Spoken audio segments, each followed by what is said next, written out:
Hola y bienvenidos. Estás escuchando a Todas las Cosas TDAH, podcast del Centro Nacional de Recursos sobre el TDAH de CHAC.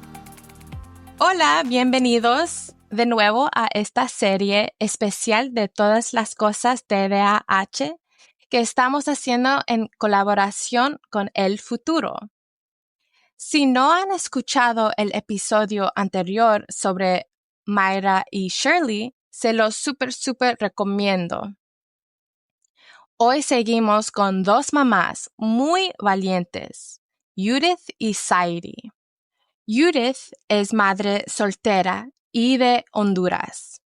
Se mudó a otro país buscando una mejor vida para su hijo adolescente con TDAH. Ha pasado por muchos desafíos, pero siempre sigue adelante con fuerza y amor. Ok, muy bien. Entonces, Judy, cuéntame, ¿cuáles fueron esos primeros síntomas que la llevaron a buscar ayuda para su hijo? Los primeros síntomas que vimos en José Antonio es, él no podía estar quieto, ¿verdad? Y si lo como obligábamos a que él tratara de estar quieto en un punto, entonces nos tiraba manotadas, cosas parecidas, pero era que él no podía estar en un solo lugar, no podía estar como sentado ahí sin moverse o que uno le dijera, mira, siéntate, quédate ahí, él no podía. Si él se llevaba tapones plásticos o cosas a la boca, los mordía exagerado, los dejaba súper dañados. Si tenía papel en las manos, rompía el papel en pedacitos. Otra de las cosas era que si le estábamos hablando de algo, le estábamos explicando de algo, a veces es muy inteligente, pero a veces le cuesta un poquito más comprender, ¿verdad? Y a la medida en que lo presionábamos con ello, entonces como que él se frustraba un poco. Otra cosa es, recuerdo que él se subía al ropero en casa y entonces se tiraba y lloraba porque le dolía, pero rápido se le olvidaba y lo volvía a hacer. Entonces, él tenía que estar en constante movimiento, se tiraba a las camas, brincaba en las camas, eh, brincaba de un lado a otro, armaba y desarmaba las cosas. Teníamos un DVD en aquellos tiempos y me lo armó, me lo desarmó, eh, y así, muchas cosas, ¿verdad? Que podía él tener a la mano. ¿Qué edad tenía él Era, cuando usted empezó a ver esto? en el kinder fue como, como que comprendimos más que había un tema, porque anterior a eso mirábamos lo que le menciono, pero nosotros lo relacionábamos con que era un niño que pequeño, pero que era un niño malcriado, por así decirlo, ¿verdad? Y que pese a que nosotros le enseñábamos cosas de comportamiento, él seguía siendo malcriado, decíamos nosotros. Cuando él fue al kinder, entonces se dieron las mismas situaciones y la presión fue mayor porque la maestra o los maestros querían que él estuviera sentado en su silla y él no podía. Entonces, cuando a él lo obligaban a estar sentado, él agarraba el lápiz, carbón y el sacapunta y hasta que lo dejaba chiquitito, ¿verdad? Y de ahí empezaba con lo que le sacó el lápiz, empezaba a deshacerlo o hacer movimientos con sus manos, cosas porque él quería moverse, ¿verdad? Y no se lo permitían. Entonces, sí, era súper inquieto, súper inquieto. Y esto fue allá en su país natal, ¿correcto? Sí, eso fue en Honduras. Okay, La interacción con los niños, ¿verdad? También, sí. okay. ¿Y qué camino tuvo usted que hacer o preparar para poder obtener un diagnóstico? ¿O qué barreras encontró? Oh, fue súper difícil. Eh, Cuando él empezó a tener fuertes problemas de comportamiento en el kinder, que ahí fue donde empezamos a buscar, eh, se me hizo difícil encontrar porque la gente lo consideraba que no había un problema más que era un niño mal portado, ¿verdad? Y no había muchos lugares en donde uno pudiera encontrar los recursos. Visité varios lugares, estuve con un psicólogo, José estuvo incluso medicado hasta que encontramos una psiquiatra infantil y una neuróloga infantil que trabajaban de la mano, y entonces ahí me lo diagnosticaron con trastorno de déficit de atención e hiperactividad, ¿verdad? Y me explicaron cuáles eran las situaciones, pero el llegar a ello costó como 3 años, sí, como tres, por ahí, tres, dos, sí, ya, 2 y medio, 3, sí, toqué un montón de puertas, Ok, ¿cuáles fueron esas barreras que encontró en el camino o sea, que hizo durar tanto tiempo para buscar un diagnóstico? porque me decían que él no tenía nada, que esos eran malos comportamientos, que era un niño rebelde. Mm, ok. Los mismos Y profesionales le decían eso y los maestros. en la escuela me decían eso, y los psicólogos me decían que había un tema sí, de conducta, y que había que trabajar en enseñarle a él comportamiento, cosas así. En nuestra ciudad no había como mucho recurso hasta que me tuve que mover a la capital, ¿verdad? Y entonces ya en la capital sí sonaba un poquito, porque realmente todavía a este tiempo el TDAH en mi país lo ven como niños malcriados, ¿verdad? Eh, entonces ya cuando fui a Tegucigalpa, fui a un lugar que era para niños especiales, y me lo estuvieron viendo ahí, y de ahí me remitieron a otro lugar, y en ese otro lugar me mandaron para, me mandaron para la psiquiatra. La psiquiatra lo estuvo viendo, la psiquiatra infantil, que son muy pocas las que hay en esa especialidad, por cierto. Em, Ella me remitió con la neuróloga para empezarle a hacer estudios y ver, porque ella me decía que era algo más que un tema de comportamiento, que más que un tema de que él era un niño malcriado, ¿verdad? Que habían situaciones que él no podía controlar, y que era muy normal que la gente lo viera como un niño malcriado, pues carecían de conocimiento sobre este tipo de trastorno. Ok. ¿Y cuáles fueron esos sentimientos al escuchar que por fin tuvo un diagnóstico, cuando tuvo un diagnóstico? Ah, sí, me cayó como un balde de agua fría, porque creo que en algún momento antes de ello, cuando fui a ese lugar que miraban niños especiales, me dijeron que él era un niño especial, ¿verdad? Entonces fue difícil. Luego entendí que él era un niño como cualquier otro niño, pero que lidiaba con un trastorno. Sí, fue difícil. En algún momento sentí culpa, ¿verdad? Porque pensé en que qué no había hecho yo, o si algo había hecho mal como mamá, y que esto le hubiese afectado a él. Y fue difícil también por la parte escolar, ¿verdad? Porque los maestros no entienden esas situaciones, los demás padres tampoco, yo no entré en conflicto con ellos, pero allá, a medida que fuimos entrando más en esto, sentí un poco de, ¿cómo le puedo decir?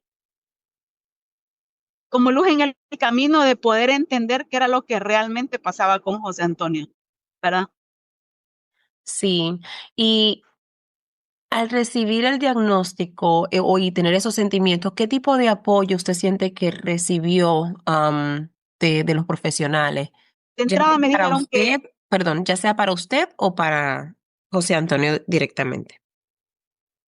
bueno, para mí en aquellos tiempos no, la concentración fue en José Antonio, ¿verdad? Gracias a Dios. Eh, la ayuda fue que tenía yo que pagar un psicólogo, que tenía que pagar un psiquiatra para que lo pudieran ver, y pues no siempre se podía por situaciones económicas, pero sí hubo un tiempo que lo estuvimos tratando, y ¿cómo puedo decir? Fue una experiencia difícil, porque Me lo medicaron en aquel tiempo y me le pusieron una sobredosis de medicamento, ¿verdad? Tuvo que estar hospitalizado, estuvo cerca de un paro respiratorio, pero después de ello, con la neuróloga infantil y la psicóloga y la psiquiatra infantil, perdón, ellas me le pusieron un medicamento que todavía lo recuerdo, Mediquiner Retar, y ese me le ayudó y ella le estaba dando consultas una vez por mes, que le ayudó un poco, pero realmente no vi como mejorías en José en aquel tiempo. Okay. ¿Y usted recibió alguna información acerca de qué significaba eso? ¿Se sintió apoyada por los profesionales sobre la información específica sobre el TDAH? Sí me dijeron que era el TDAH, pero lo manejan de una manera bien general, ¿verdad? Entonces, no tan específico. Pero sí, cuando yo conocí ya más a fondo y más en lleno de lo que era el TDAH, de sus consecuencias y efectos, fue cuando ya estaba aquí, que lo conocí más en lleno. Okay. Am, listo. Entonces, ¿cómo se siente ahora ya que tiene toda esa información y toda esa trayectoria? ¿Cómo usted diría que se siente ahora con el conocimiento y la información que tiene sobre el TDAH?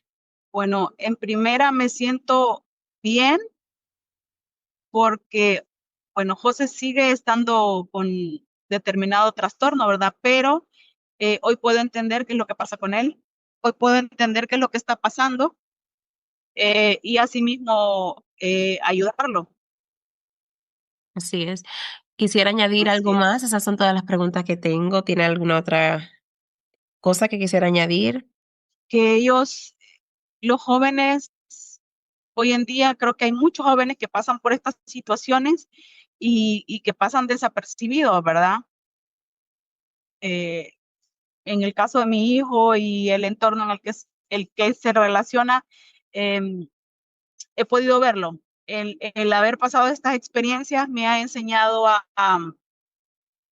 que veo jóvenes y veo ciertas cosas que hoy para mí no pasan desapercibidas y que yo antes podía decir, este es un niño problema o este es un niño así, pero hoy por hoy con mi experiencia veo más allá, ¿verdad? Y veo ciertos indicativos en algunos jóvenes que me dicen que tienen cierta situación, ¿verdad? Inclinada a esos trastornos y que de repente no tienen el conocimiento sus padres o la ayuda, porque sí hay mucha gente que no sabe qué es el TDAH, ni cómo lidiar con esas situaciones, ¿verdad? Y gracias a Dios hoy me siento agradecida y bendecida porque han habido personas que me han dado la mano, ¿verdad? Instituciones que me han dado la mano y he visto el cambio en José Antonio. Seguimos luchando con algunas cosas, pero si veo hacia atrás, hemos avanzado un montón. Qué bueno, Judith. 1 millón de gracias por esta oportunidad y este momento para compartir su experiencia. Gracias a ustedes. Gracias. Ahora vamos a escuchar a Sairi. Sairi es de El Salvador, tiene un hijo con TDAH y aunque ha enfrentado problemas familiares, nunca dejó de buscar apoyo. Tomó una clase sobre TDAH, la terminó y sigue buscando herramientas para sentirse más segura como madre soltera. Ok, perfecto. Entonces, Sairi, la primera pregunta es, ¿cuáles fueron esos primeros comportamientos o quizás a veces le llamamos síntomas que le llamaron la atención de su hijo? Antes, o sea, de tener ese diagnóstico, de buscar ayuda, o sea, ¿cuáles fueron esos primeros síntomas y... Ok, siempre como madre, soy madre de 4 niñas. Me llamaba mucho y me empezó a llamar la atención. Sé primero, ¿no? Que cada hijo es diferente. Pero en el caso de Keila, yo toda la vida siempre la miraba con mayor hiperactividad, con mayor movimiento. Ella es muy diferente a todas sus otras hermanas.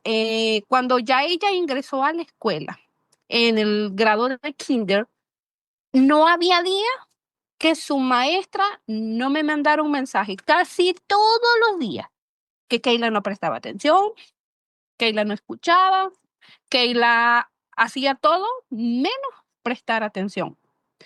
Keila hablaba en clases, si Keila buscaba hablar con el de la par, Keila jugaba con su uniforme, Keila se jalaba el pelo, Keila es un poquito más agresiva con sus otras hermanas y todo, hasta el punto que llegué y dije, no puedo más.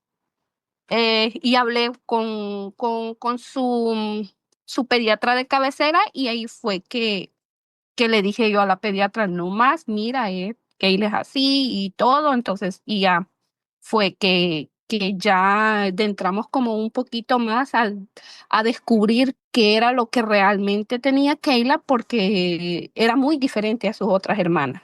Gracias. ¿Y qué camino primero, qué edad tenía ella cuando usted vio esas diferencias? Keila, de los 3 meses de edad hasta que ya le tocó salir a kinder, ella se crió prácticamente en una guardería. Y siempre en la guardería, dice, mamá de Keila, que como a los 2, 3 años, que ya Keila caminaba, ya la cambiaban de salón, ya no era con los bebés, se me decía, mamá de Keila, Keila, pasó esto, que golpeó a alguien más, mordió a alguien más y todo eso. Entonces, como a los 3 años, ya como que ya me empezó a llamar un poco más la atención de notar la diferencia de Keila con sus otras hermanas. Ok. Y usted me menciona que usted acudió al pediatra. ¿Cómo fue ese camino? ¿El pediatra, quién fue que diagnosticó a la niña o qué camino tuvo que recorrer para No, entonces llegar al diagnóstico? sí, primero fue, ¿no? Que yo, como mamá de ella, bueno, Keila, creo que con Keila es mejor dile, haz las cosas, a decirle, no las hagas. Porque Keila no escucha, Keila escucha, pero por uno le entra, por otro le sale. Keila se comporta de la misma manera, si que vamos a la iglesia, si vamos al supermercado, si vamos en la escuela, o sea, Keila no duerme, Keila no descansa, entonces le digo, fui con su pediatra y le digo, me preguntó la pediatra de que cómo estaba Keila, que si tenía alguna preocupación en su comportamiento. Le digo que sí, que Keila esto y esto, y le empecé a explicar sus comportamientos, le llevé las notas, le enseñé varios reportes que su maestra me mandaba tenemos una aplicación en la escuela que se llama Talking Point, donde nos comunicamos casi diariamente con las maestras. Y su maestra de kinder no había día que no me pusiera queja. Su promoción estaba en duda, que supuestamente no iba a pasar de grado y todo eso. Entonces yo le dije a la pediatra, le hicieron como me refirieron con un terapeuta del mismo del UNC. Le hicieron una evaluación que sí, que Keila necesitaba terapias de comportamiento y todo eso. Entonces, le hicieron la evaluación. Ya después no quisieron seguir porque la pediatra dijo no, perdón, la terapeuta del UNC dijo de que no era recomendable que Keila recibiera terapias mediante usar a un intérprete, que no lo recomendaban y que no había terapeutas que hablaban español. Entonces la pediatra de Keila sí habla español. Entonces me dice, mira, yo conozco un lugar bello que se acomodaría perfectamente a ti, a tu familia. Uno, porque trabajan con familias hispanas. Otro, no necesitan referido. Otro, aceptan Medicaid. Y me dice, puedes ir. Entonces ella amablemente en un papel me dio la clínica, el nombre de la clínica, el futuro, la dirección, teléfonos. Y me dice, ahí te pueden ayudar más con un diagnóstico certero de lo que realmente Keila podría tener. Y así fue que yo di con la clínica del futuro. Ok, pero antes de entonces no le dieron un diagnóstico, solamente dijeron que No, le ocupaba terapia no, para el en el comportamiento. pediatra lo único diagnóstico era que Keila era hiperactiva y que no podían medir su fuerza, porque sí, Keila tiene un poquito más de fuerza, en el sentido de que jugar con los demás niños o tú tardas más de darle un juguete nuevo en que Keila lo tenga completamente destrozado. Entonces, no, en el pediatra no le dieron mayor diagnóstico que eso, que era interactiva y que no podía medir su fuerza. Entonces, cuando ya tuve la información de la clínica, yo llamé, pregunté cómo era el proceso, que si podían, que si Keila podía ser admisible y todo eso. Entonces fue que di en la clínica y todo, comencé cómo es el proceso en la clínica y ya fue que me pasaron primero con Tamara, que es su terapeuta. Me dice, no estamos seguros que Keila tenga el diagnóstico de TDAH, pero le podemos hacer una evaluación a la niña y después un psicólogo podría recertificar o hacerle una evaluación más diferente para hacer, perdón, ¿cómo se dice? Sí, para diagnosticar que Keila realmente tiene eso. Entonces fue que el doctor Smith de la Clínica del Futuro fue que le hizo ¿cómo se dice? Una evaluación a Keila para ver si daba como positivo a la prueba del TDAH. Ok, y ahí fue entonces ya que certificaron Sí, que la niña tiene TDAH. con hiperactivismo, sí. Ok, o con hiperactividad. ¿Y cómo se sintió usted al escuchar ese diagnóstico, ya cuando le dijeron, ok, sí, efectivamente la niña tiene TDAH? Yo ya había escuchado hablar eso, pero dije yo, ¿será que sí? ¿Será eso, Keila? Pero dije, bueno, no lo sé. Entonces, cuando ya me dijeron, pasé con Tamara primero, hablamos sobre su comportamiento, ya después Tamara habló un poco con Keila, con la niña, ya después, o la siguiente cita con el doctor Smith, ya cuando me dieron el diagnóstico de la niña, digo yo, bueno, a seguir todo el proceso tal y como me dijeron en la clínica, a usar el medicamento y pasé lo que, ay, se me olvida cómo se llaman las clases que pasé con Samara. El Farocalad. Sí, sí, ese. Bien, entonces esos fueron los pasos a seguir. Y si Sí. puede describir con una palabra el sentimiento que usted sintió, ya sea felicidad, alivio, eh, tristeza. Sí, alivio porque ya ahora sé que era lo que la niña tenía y dije, por lo menos me pueden prestar como tips, maneras o tengo el librito, el que me dieron la primera vez en la clínica, del TDAH y siento que, bueno, sentí alivio porque ya digo yo, bueno, ya puedo tener más información, ya puedo tener más ayuda y ya yo sé que puedo tener ayuda y ya sé cómo sobrellevar esto con la niña. Tristeza en el sentido de que me duele ver cómo hay lugares donde piensan que eso es un juego. El TDAH no es un juego, no es una enfermedad, sino que yo siento que es como algo que los niños tienen, pero llegamos a lugares donde no entienden eso, de que, bueno, vas, te sientas a un restaurante, obvio, Keila se mueve, Keila se desespera mucho, Keila se sube a la silla, se baja, o sea, el imperactivismo de ella, y hay gente bueno, yo siento tristeza y siento feo que a veces la gente o se quita de la par o te hacen la cara de fuchi. En la escuela, yo no sé si lo tienen a forma de broma, que yo expliqué el diagnóstico que Keila había recibido y de verdad que no me prestaron ni la mayor atención. La escuela lo tomó como si es algo inventado mío. Entonces sí, sentí alivio porque sé cómo llevar eso con Keila y tristeza porque vas a lugares donde no entienden y la escuela, donde la niña mayormente es el tiempo que permanece ella y tampoco entienden qué es eso o que la niña puede tener ciertos cambios o ciertos, por decir que no es igual a los demás niños que a un niño normal que no tiene TDAH. Gracias por Ujú. compartir todo eso. ¿Hay alguna otra información o experiencia que quisiera añadir a esto? Sí, ellos, en las clases que tomé con Tamara me llamó mucho la atención que muchas madres dudaban, las mamás que participamos en esas clases, uno dudaban, ¿cómo se dice?